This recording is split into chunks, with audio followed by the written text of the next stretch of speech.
Hello there. Recently, I've been working with people who need to influence others in their job, and they can't influence through seniority. They're not leaders and managers, so they need to influence in other ways. I'm going to share in this video 4 things I've learned about influencing from working with them. So if you need to influence, carry on watching. And the first thing is that we are influenced. Think about it. Wouldn't you be influenced by someone that you trust and you respect more than someone else? So that leads us to the insight that influence is a process. It's not an act. It's not about making a very persuasive presentation. It's not a one-off thing. It's a series of things. In terms of building trust, that comes through making promises and then delivering. So saying you're going to do it and doing it. And that's not enough. It needs to be done well, which is where the professional credibility comes in. So you're doing it, and you're doing it to a good professional standard, which means you need to be someone who's up to date and knowledgeable about their work. A final point here is that you need to be discreet and you need to be authentic. Any sign of fakeness or indiscretion, we lose trust, right? If there's someone who's talking badly of someone else behind their back, we instantly are going to lose trust in that person because they could be talking about us next behind our back. If we sense that they're not being authentic in what they're saying, we lose trust. So that's the first point. There were several small ones within that. Let's carry on to the next point. We tend to be influenced by people we perceive as friends. And what do you need to do to be a friend? You need to invest in relationship. So again, this takes time. We're investing in something and we may not see the immediate result of that. It's not like the to-do list, right? It's something that takes time, and at the end, people are going to reciprocate. A good friend will support their friends. So although when we influence, we're often asking for something, we need to begin by giving something, right? So in a friendship, investing in relationships at work, taking time to form that trust, and also giving.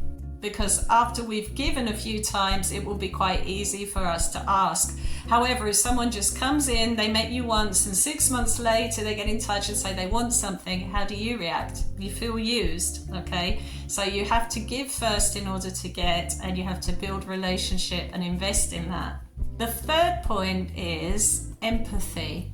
In order for us to persuade someone, we need to understand their point of view, which may be very different from our point of view.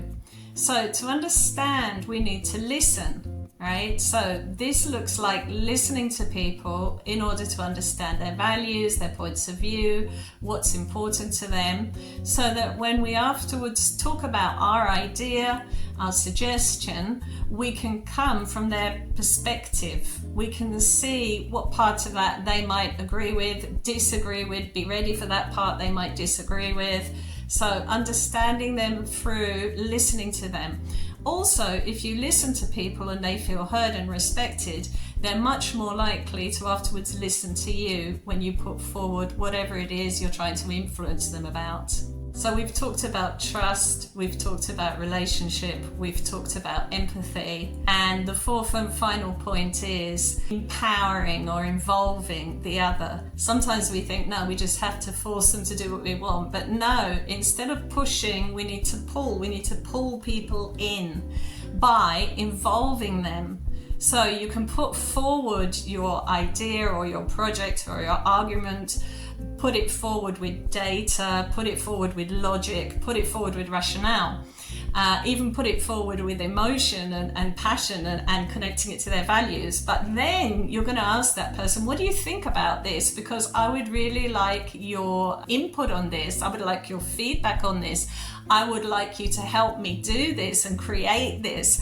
And then accept their ideas, bring them in, involve them, right? So not pushing, pulling them into it, and really be open to different ideas, maybe even ones that at first you think maybe that no, but then be open to it. Think, well, that could be another way to do what I want to do or to get this objective. So bring people in, and then you will naturally have their buy-in. And you can even ask them, once you've got their buy-in, to spread the word and to influence others in their circles. If they think it's a good idea, they might naturally tell others about it and bring in more allies.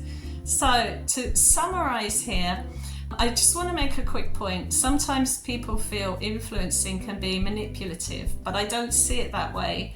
If you think that you need to build relationships and friendships, learn to listen to people, learn to have empathy, be a good professional, be someone who's trustworthy, I actually believe all of this is making you a better person.